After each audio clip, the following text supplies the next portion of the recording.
કંડક્ટરની ભરતીમાં નકલી સર્ટિફિકેટ અથવા તો બોગસ પ્રમાણપત્રનો મામલો સામે આવતા સનસનાટી મચી ગઈ છે। ફર્સ્ટ એડ નકલી સર્ટિફિકેટ હોવાની બાબત સામે આવી છે। પાટણમાંથી કૌભાંડ બહાર આવ્યું છે। આ મામલે ડીસાની ઝોન એમ્બ્યુલન્સ નામની સંસ્થાના સંચાલક મીડિયા સામે આવ્યા છે। ઉમેદવારોએ જે કંડક્ટરની ભરતી માટે સર્ટી રજૂ કર્યા હતા તેમાં ઝોન એમ્બ્યુલન્સના સંચાલક કિશોર ગાંધીના સહી સિક્કા હતા। ડોક્ટર કિશોર ગાંધીએ પોતાના સહી સિક્કા નહીં હોવાનું અને ખોટી વાત હોવાની વાત કરી હતી।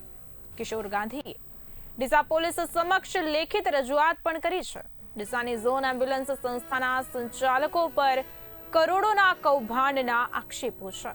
ઉમેદવારોએ 1500 રૂપિયામાં સર્ટી મેળવ્યા હતા, જે એસટી નિગમના વેરિફિકેશનમાં નકલી હોવાનું સામે આવ્યું હતું।